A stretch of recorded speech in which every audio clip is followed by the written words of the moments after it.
Have you ever just laid there in bed, staring at the ceiling, wondering what in the world your brain is actually doing when you're trying to sleep? Well, it's definitely not switched off. In fact, it's going on this incredible nightly journey, and we're going to take a look at what that's all about. It's a feeling we have all been through. You're completely exhausted, you are so ready for sleep, but your mind just decides, nope, now is the perfect time to go a million miles a minute, right? It's replaying your day, it's planning for tomorrow. So why is it so tough to just flip the off switch? Well, it turns out a huge piece of that puzzle is all the anxiety we have about the future. But what if the fix wasn't trying to ignore all those thoughts, but actually leaning into them? I know, it sounds totally backward, but the science behind a simple to-do list before bed is, believe it or not, incredibly powerful. And this isn't some small issue. The scale is massive. Get this, a staggering 40% of American adults have a hard time falling asleep on a regular basis. And researchers have pinpointed a major culprit, all those unfinished tasks just buzzing around in our heads. So check this out. Scientists at Baylor University set up this really clever experiment. They had one group spend just 5 minutes before bed writing down a to-do list for the next few days. The other group did the opposite. They wrote about things they'd already finished. And to get super precise results, they hooked everyone up to polysomnography equipment, the whole shebang with wires to measure exactly when the brain flips over into sleep. And the results? They were pretty wild. The to-do list group fell asleep almost 10 minutes faster, on average, than the group that wrote about what they'd already done. Just think about that for a second. A simple 5-minute writing task literally shaved 10 minutes off the time it took to doze off. And here's where it gets even cooler. It wasn't just that they wrote a list, it was how they wrote it. The more detailed and specific the to-do list was, the faster they conked out. It's like the act of writing it all down physically offloads all those worries from your brain and parks them on the paper, giving your mind the green light to finally rest. So the takeaway here is super practical. A simple 5-minute routine could actually make a huge difference. Just grab a notebook, jot down everything you need to get done, and basically give your brain permission to clock out for the night. Okay, so you've successfully offloaded your worries and you've drifted off to sleep. Now the real adventure begins. Your brain enters this whole other world. But why is it that we remember some of those wild, incredible dreams, while others just vanish like smoke in the morning?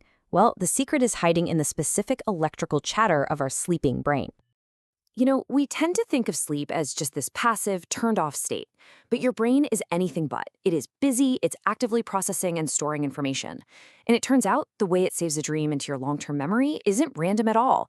In fact, it looks a whole lot like how we make memories when we're wide awake. And the patterns here are really specific.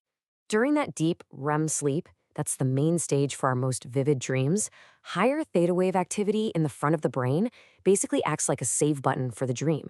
But in a lighter stage of sleep, the total opposite was true. It was lower alpha wave activity in a different spot that predicted if you'd remember the dream. So it's not one single memory switch, but this complex dance of brainwaves that changes depending on how deeply you're sleeping. And this all leads to a really profound conclusion, which the researchers just summed up perfectly. The basic way our brain records our experiences, the story of our lives, seems to use the exact same machinery, whether we're awake and going about our day, or deep in a dream. So what this all really means is that your brain doesn't have some separate, mysterious system just for dreams.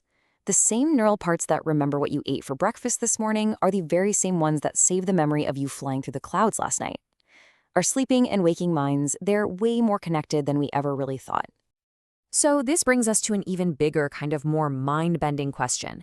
If our brain is so good at creating and saving these rich internal worlds while we sleep, what really separates a dream from, say, a hallucination?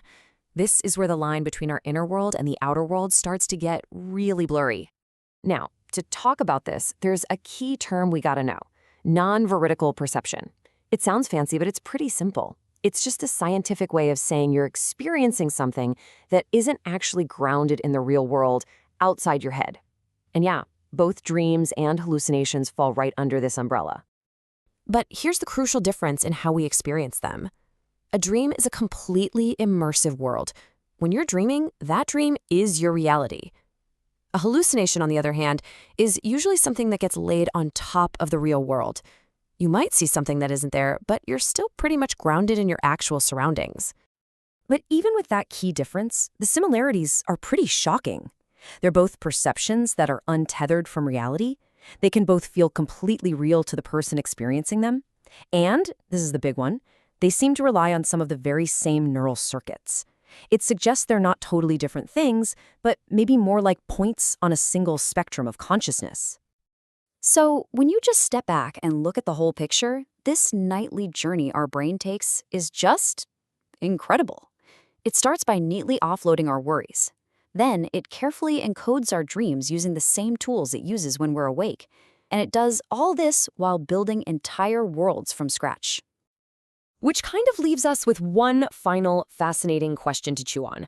If our brain is capable of offloading and encoding and creating such vivid, real-feeling worlds all while we're completely unconscious, what then is reality?